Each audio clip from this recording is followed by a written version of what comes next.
Good evening, everyone. I'm Kamen Enchev. We start with one of the biggest NBA matchups of the year. The Grizzlies have the third best record in the NBA. Meanwhile, the Atlanta Hawks have the best record in the league. This one just tipped off about 10 minutes ago. Memphis leads 8-5 early on at last check. Gasol has 6 early points. I'll have highlights and post-game reaction tonight at 10.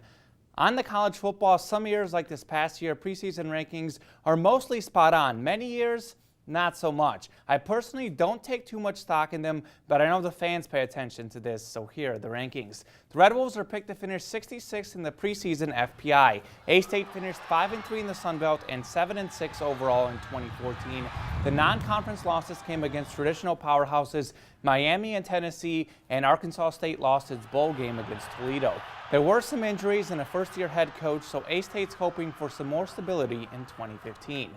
If you're an Arkansas football fan, you certainly have to be pleased with the Razorbacks preseason ranking. The Hogs are picked to finish 10th this year. Arkansas went 4-0 in its 2014 non-conference games, but the Hogs started SEC play with 5 straight losses before back-to-back shutout wins over LSU and Ole Miss, followed by a tight loss to Mizzou. But the season ended with a dominant 31-7 Texas Bowl win over Texas, and expectations are that the Razorbacks have turned the corner and should be very good in 2015. Ohio State is ranked number 1 in these rankings.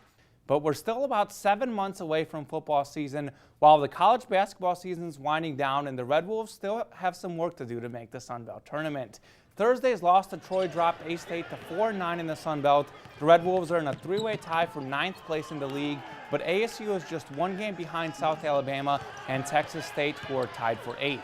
Remember, only the top 8 teams make the tournament. The Red Wolves already have wins over both South Al and Texas State and still have a one game left against both of these teams. There are 7 regular season games left. The Red Wolves men are fighting for their Sun Belt lives, while the women are fighting for a 2nd straight regular season title. A-State's 11-2 in conference play, just 1 game behind first place UALR. But Arkansas State has already beaten UALR and still has 1 more game left against the first place Trojans. Just like the men, the women have 7 games left in the regular season.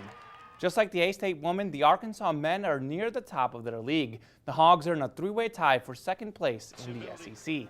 The Razorbacks are 7-3 in conference play and can realistically finish anywhere from 2nd to 8th in the SEC. Texas A&M and Ole Miss are also 7-3, and 4 other teams have at least 5 conference wins. The Hogs still have a game left against both the Aggies and Rebels. There are 8 regular season SEC games left. And a sad sports note, as legendary basketball coach Dean Smith passed away today. His family says he died peacefully. Smith was 83 years old. I'll get to his basketball accomplishments in a little bit, but let this sink in. 97% of Smith's lettermen received a degree. Smith won 879 career games, which was the most when he retired. Smith won 2 national championships, but to me it's even more impressive that he made 11 Final Fours and his teams won 20 or more games 27 years in a row. Smith emphasized team play, and he's known as the only guy who can keep Michael Jordan under 20 points. Smith coached many other NBA players, including current Grizzly Vince Carter. Dean Smith was 83 years old.